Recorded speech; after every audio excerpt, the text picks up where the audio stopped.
we have discussed the first type of amendment whereby the Constitution of Canada can be amended. That is under section 38.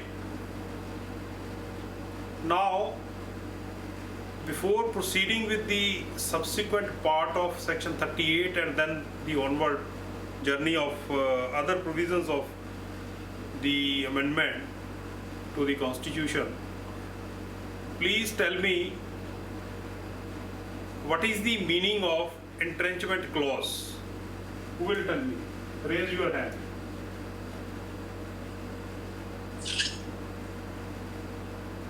Yes, Assis. So, entrenchment clause means that an amendment can be made to the Constitution. Which provision of the Constitution provides and relates to the entrenchment clause? Section 52, subsection 3 of the Act. Which act? The Constitution Act, which is the schedule under the Canada Act. What is the year of that act? 1982. Perfect, very right. Yes. What is this supremacy clause? Yes, Mr. Bal. Sir, yet not ready, sir. Okay, no problem. Okay, no issues. Mr. Navjinder. Yes, sir. So supremacy clause says that section the Constitution of Canada is supreme power. Okay. Supreme power, and every act, and it includes everything. Every act, there are total 30 acts which are covered under this. And then the thing is about any other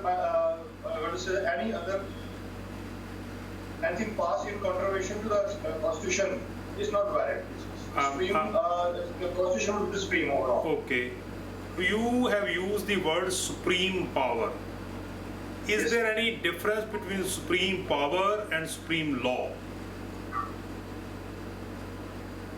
I don't think so. Okay. There's no difference. No difference. Power may be executive also. It's not audible. Power may be executive also. It's not audible. I think. Just wait for a while.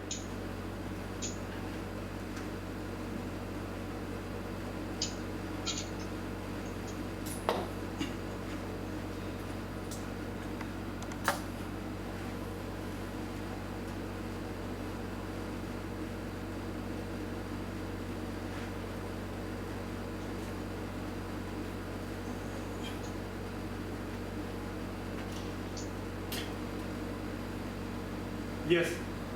Power and law, are they synonym?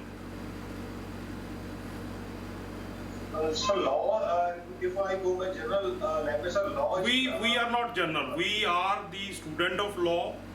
So we Yes. can't talk in the terms of an ordinary person. Right, sir.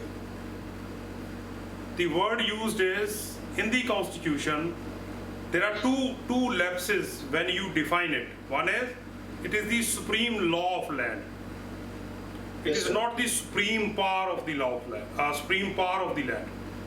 There is a lot of difference between power and law. Law defines the power. Power never defines the law. Right? Right, sir. Then you say any legislation to be passed. No.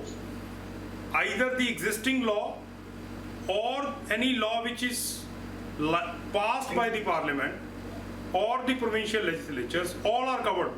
It says Constitution of Canada is the supreme law of the land, and any law or rule in contravention to the Constitution of Canada is ultra vires, right? So which provision of the Constitution declares the supremacy clause? Which provision Section 52, clause 1. of Here's section 52. which act? 1982 act, sir. 1982. Again, just frame the answer and then answer it. You just say section 52 subsection 1 of the Constitution Act 1982, 1982. right? Right, sir. Sometimes we are well aware of the facts, but we have to reframe while answering it, be it in the examination, be it in the otherwise conversation, right? Now there is another clause that is called inclusive clause. Yes, Divjot?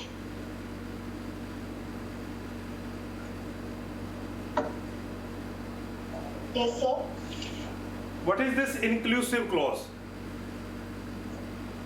Sir, actually, I didn't attend yesterday. No, it is not the question from the yesterday's lecture. I know. It is the previous lecture. No, you have not read it. No problem. Anybody who can explain it, this inclusive clause?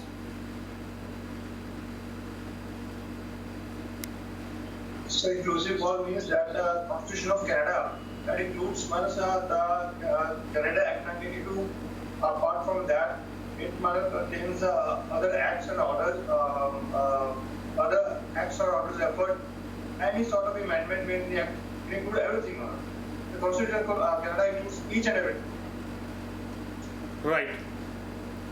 But, So yes, Azizullah? I'm not 100% sure. Okay. But I feel the inclusive clause means that it includes the act that has already been passed, that's the Canada Act and the Okay. Constitution Act of 1867. Right.